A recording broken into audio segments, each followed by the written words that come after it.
Hi everyone, my name is Teresa Andreste and I'm the author of Succeeding Financial Accounting in 4 for Oxford University Press. Today I'd like to save you some time by highlighting the changes in the revised dated syllabus, and then I'd like to show you how our books can help you to implement those changes. Before we look at the individual changes for the Succeeding Financial Accounting in 4 syllabus, I'd like to point out some overall changes applied in the new syllabus. There are some new terminology that was introduced. Stock becomes inventory, debtors become trade receivables, creditors become trade payables, debtors allowance is now sales returns, income received and rent received is now commission income and rent income, rent paid becomes rent expense, debtors control becomes trade receivables control, creditors control becomes trade payables control, and sole trader becomes a sole proprietor.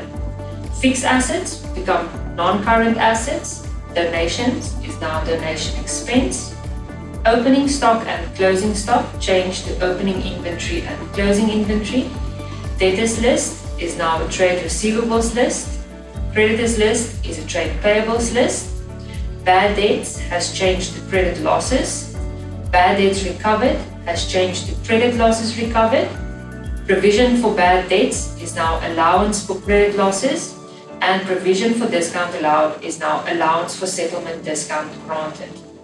Discount allowed is known as settlement discount granted, and discount received is known as settlement discount received.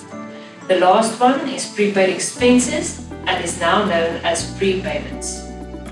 Two major principal changes apply to all modules are that settlement discount granted is now closed off to the sales account and not to the profit or loss account. Settlement discount received is now closed off to the purchases account and not to the profit and loss account. New journal names that were introduced was for the debtors journal, which is now the sales journal, debtors allowance journal, which is the sales returns journal, the creditors journal, which is now the purchases journal, and the creditors allowance journal is now the purchase returns journal. All the abbreviations for the journals have also been changed.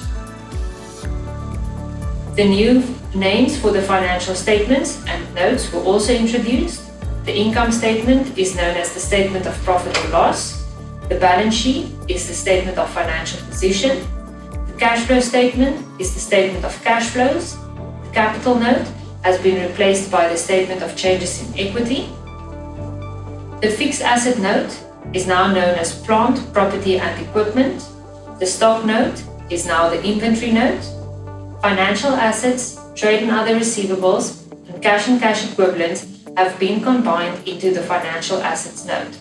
Non-current assets and trade and other payables have been combined into the financial liabilities note, and then the departmental income statement has changed to the departmental statement of profit or loss. Module 1 is now called Introduction, Revision Components of the Introductory Syllabus. It excludes the old Module 1.5, it has a weighted value of 20, and new forms of ownership was added, namely the state-owned company and the private company. The new journal names, as indicated in the overall changes, also applies to this module. In the bank reconciliation section, two things were added. Items in the journal, but not in the bank statement, also includes electronic fund transfers. Items on the bank statement, but not in the journals, also includes deposits by trade receivables. Then another section was added, payments stopped due to unpaid debit orders, reverse debit orders, and disputed debit orders. The debtor and creditor terminology changes also applies to this module. Module 2 is now called the Accounting Entries for a Trading Concern according to the Perpetual Inventory System. This has been taken from the old Module 1.5. The weighted value is 20.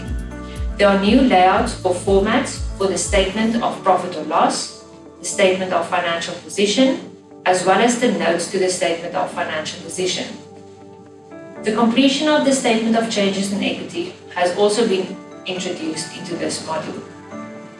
Module 3, it's got a new name, the accounting entries for a trading concern according to the periodic inventory system. This was the old module 2.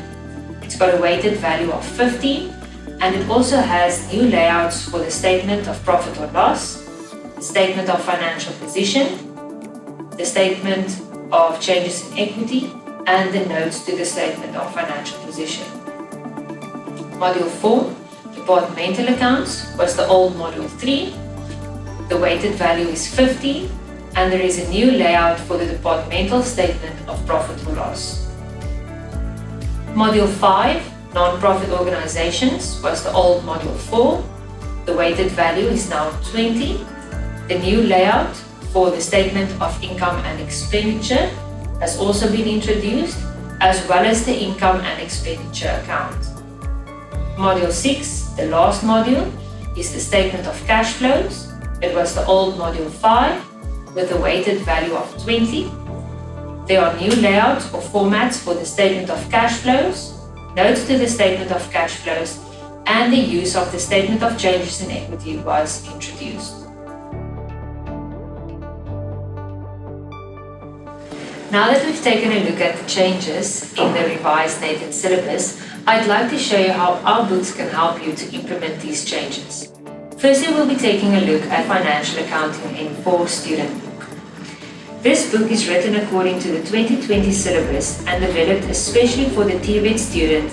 This book provides students with the necessary theoretical knowledge to write their exams and practical application to enter the workplace confidently.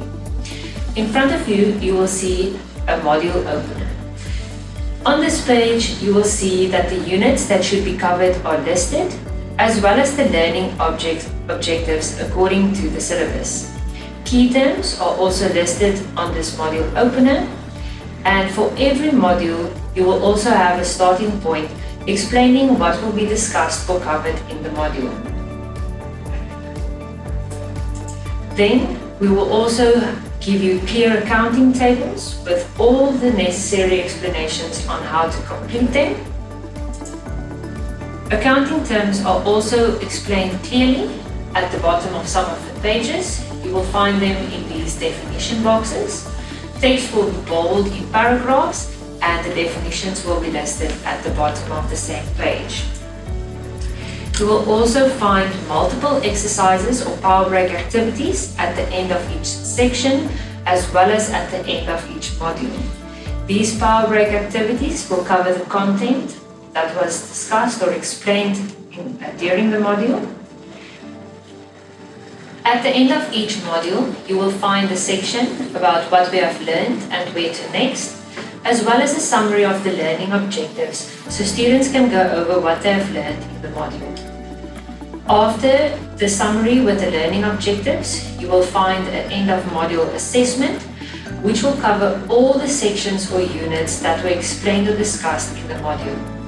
This will consist of short questions and practical application questions for each module. Then, at the end of the student book, once all the modules have been covered, students will also have the chance to complete the mock exam, which will include questions that cover all the modules or topics in this textbook.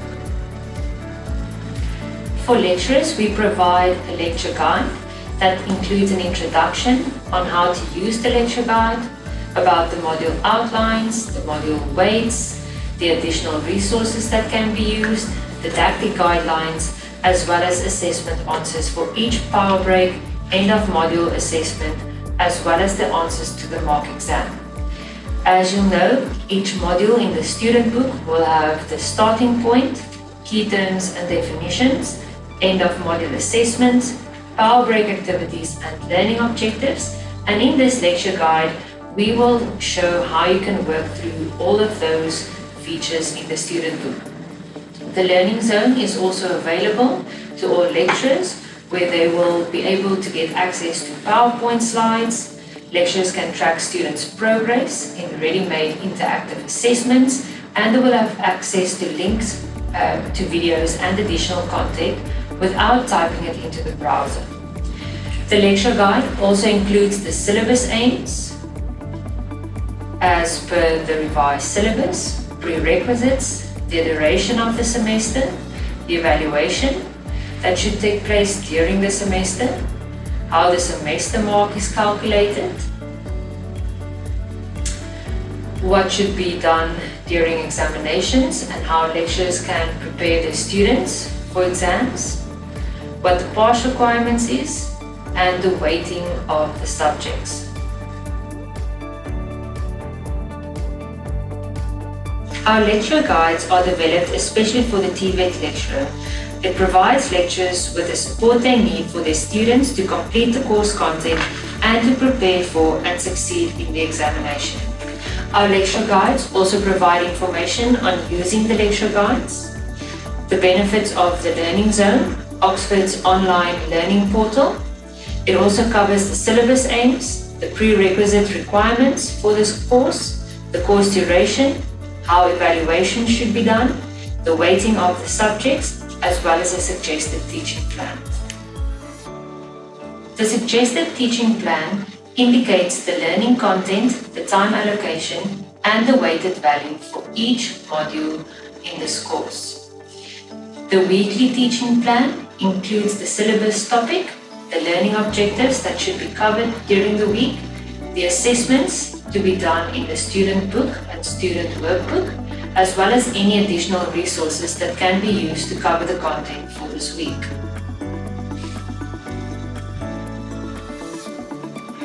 For every module in our lecture guide, we also provide the module outline, the learning objectives, the module weights, and didactic guidelines as per the syllabus. We also include teaching suggestions, additional resources, and answers to each power break activity and end of module assessment. Lastly, our lecture guide also includes the answers to the mock exam.